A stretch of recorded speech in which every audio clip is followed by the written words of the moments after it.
Hello ඔන්න අද මම ඔයාලට අරගෙන ඇවිල්ලා තියෙනවා මුං කැවුම් රෙසිපි එක. ගොඩක් අයට වරදින හරියට හදාගන්න බැරි රෙසිපි එකක්. එනකොට මම අද ලේසියෙන් හදන විදිය ඔයාලට කියලා දෙනවා.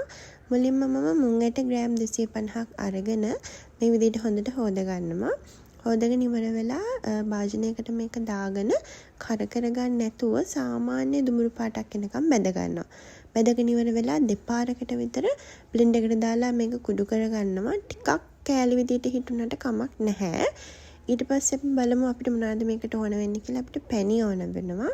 ඊට පස්සේ මේ තියෙන්නේ අපි අර කොටාගත්ත මුං පිටි ටික. ඊට පස්සේ අපිට හාල් පිටි ඕන වෙනවා. පාන් පිටි ඕන වෙනවා. ඊට අමතරව මෙතන තියෙනවා කරදමුංගු කුඩු කරගෙන මම මෙතන හාල් පිටි ටික බැද ගන්නවා. මෙතන මුං පිටි 250ට මම හාල් පිටි ග්‍රෑම් 200ක් වගේ තමයි අරන් තියෙන්නේ. බැදගෙන මම ඒක භාජනයකට එකතු කරගන්නවා. ටිකක් සුවඳ එන ප්‍රමාණයට බැදගත්තාම ඇති. ගොඩාක් වෙලා බදින්න ඕනේ නැහැ. ඊට පස්සේ මම අර ගත්ත පාන් පිටි මම හිතන්නේ පාන් පිටි ග්‍රෑම් 50ක් වගේ අරන් තියෙන්නේ. පාන් පිටි ග්‍රෑම් 50ත් මේ විදිහට අපි මේ භාජනයටම දාලා බැද ගන්නවා. බැදගෙන ඉවර වෙලා ඒකත් අර හාල් පිටි තිබුණ භාජනයටම එකතු කර ගන්නවා. එකතු කරගෙන ඉවර වෙලා ඒ දෙක මම හොඳට මික්ස් කර ගන්නවා.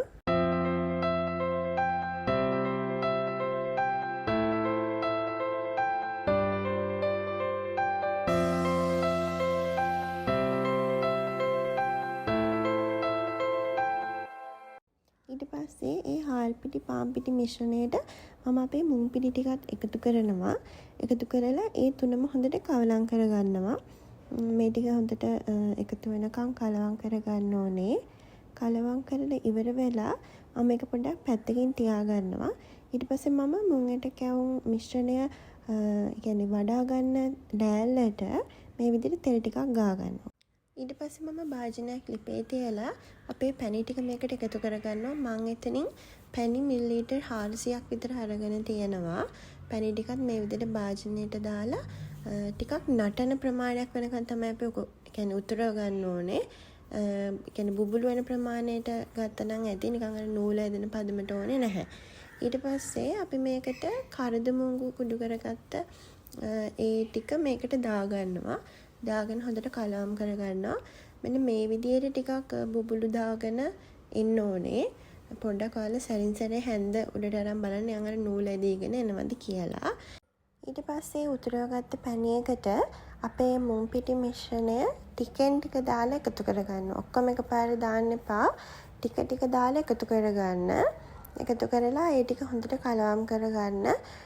පොඩ්ඩක් බලන්න නිකන් හයි වේගෙන එනවද කියලා දානකොට සමහරුන්ට ඒ වගේ වෙනවා. ඒ පොඩ්ඩක් ඉක්මනට ටික ටික දාලා මේක මිශ්‍ර කරගන්න. මේ තියෙන්නේ මගේ ඔක්කොම පිටි ටික දැම්මහම පේන විදිහ.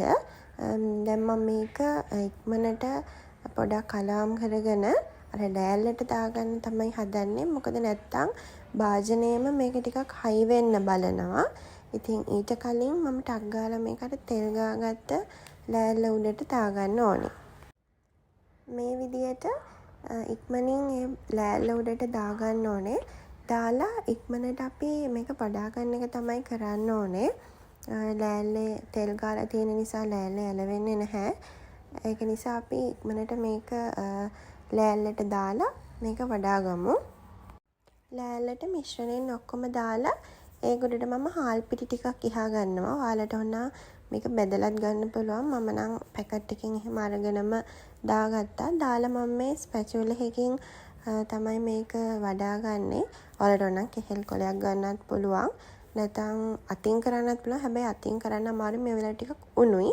ඊට පස්සේ මම මේ රෝලින් පින් එකක් අරන් මේක ගානට සමබර විදිහට කියන්නේ පැතලිකට ගන්නවා. නැත්නම් අපිට කපා ගන්න අමාරුයි.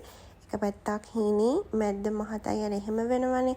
ඒක නිසා මම රෝලින් පින් එකක් අරගෙන මේක ගානට හදා ගන්නවා. මේ තියෙන්නේ මම රෝලින් පින් එකෙන් හදාගත්තට පස්සේ ඔයාලට පේන විදිහ. ඊට පස්සේ දැන් මම මේක කපා ගන්න තමයි හදන්නේ. මේ වෙලාවෙත් මේක උණුයි. ඒ වුණාට උණුවෙම මම කපා ගන්නවා. නැත්නම් මේක හයි වුණොත් කපා ගන්න බැරි වෙනවා. ඒක නිසා මම මේක කපා ගන්නවා කියන්නේ අර කිරිබත් කෑල්ල හැඩයටනේ අපි මුං කැවුම් කපන්නේ. ඒ විදිහට තමයි දැන් මම මේක කපාගන්නේ. ඒක ඇත්තට අමාරු නැහැ. සාමාන්‍ය එක ප්‍රමාණයේ ඉරි උඩ අතට ඇඳලා ඊට පස්සේ කපා ගන්න තමයි තියෙන්නේ.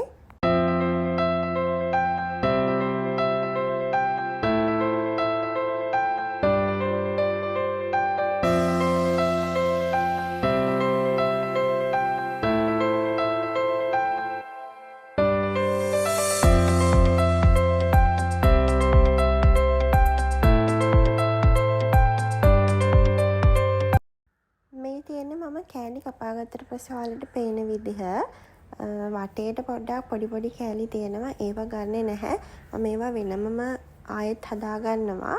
ඉතින් මේක මට වෙන් කරගන්න ඕනේ දැන්. පිහියෙන් පොඩ්ඩක් අමාරු නිසා මම ස්පැචුවල් එක අරගෙන තමයි වෙන් කරගන්නේ. ඔයාලට අතින් උනත් කරගන්න පුළුවන්. මේ විදිහට මම අර පොඩි කෑලි වෙනම තියාගන්නවා. මම මේක ආයෙමත් අරගෙන ආයෙමත් කියන්නේ ඒක ගුලයක් වගේ හදලා ඒකත් රෝලින් පින් එකකින් ආයෙත් හදාගෙන ආයෙත් කෑලි කපා ගන්නවා ලොකු කෑලි වෙන්න.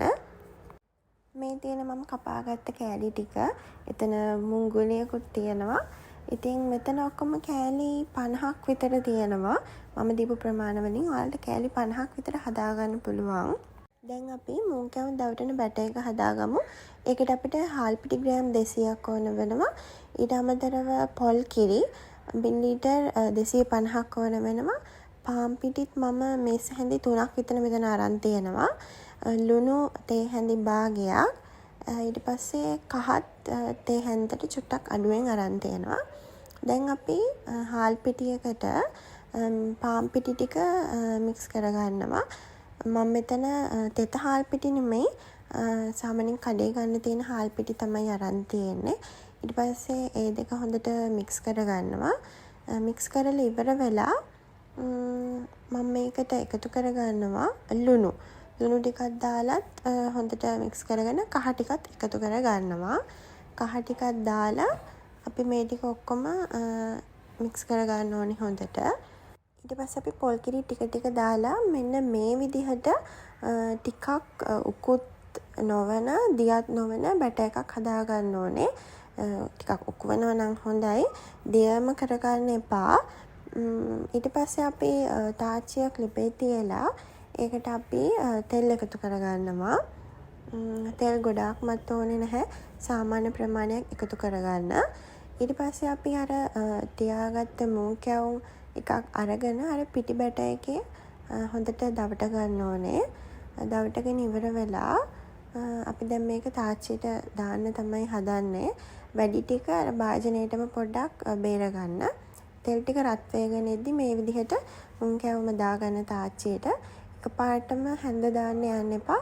ඒක කියන්නේ සාමාන්‍ය විදිහට බැදිලා බුබුලු ටික අඩු වෙලා උඩට එනවා. එතකන් ටිකක් ඉන්න. දැන් මම මේ තව එකක් දාගත්තා. ඇලෙන්න දෙන්න එපා. චුට්ටක් ඈතින් දාගන්න. වැඩියම දාන්නත් එපා. මේ වගේ තාච්චියකට නම් දෙකක් විතර ඇති. ඊට පස්සේ දැන් මේකේ බුබුලු අඩු වුණාම මම අනිත් පැත්ත හරව ගත්තා. ඉතින් අනිත් පැත්ත හරවලත් අපි හොඳට බැද ගන්න ඕනේ. මොකද දෙපැත්තම හොඳට බැදෙන්න ඕනේ. දැන් මේක බැදලා ඉවරයි. මම මේක තාච්චියෙන් අයින් කරගන්න තමයි හදන්නේ.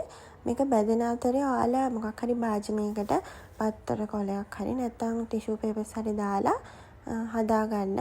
මේකේ තෙල් බේරෙන්න පුළුවන් විදිහට සැරින් සැරේ පිටි බැටර් එක හොඳට හැඳි ගන්න. නැත්නම් හාල් පිටි නිසා උකු වෙනවා. ඊට අමතරව තාච්චියේ තියෙන අර කෑලි මේවා අරන් දාන නිතරම. නැත්නම් ඒවා කැවුම් වල ඇලවෙන්න බලනවා. මම මේ තව එකක් බැදලා ඔයාලට පෙන්නනවා. ඉතින් මේ ඔයාලට පේන්නේ මම හදාගත්ත මුං කැවුම් ටික. මෙතන ටිකයි තියෙන්නේ. මම 50ක් විතර හදාගත්තා. ඔයාලටත් රසට වරදින්න නැතුව හරි විදිහට මුං කැවුම් හදන්න ඕනේ නම් මේ රෙසිපි එක බලාගෙන හදන්න. මම මේ වගේ තවත් රසවත් අවුරුදු රෙසිපි ටිකක් ඉස්සරහට මගේ channel එකෙන් අරගෙන එනවා. මගේ channel එකත් එක්ක දිගටම රැඳිලා ඉන්න. channel එක subscribe කරන්නත් අමතක කරන්න එපා. එහෙනම් ගිහිල්ලා එන්නම්.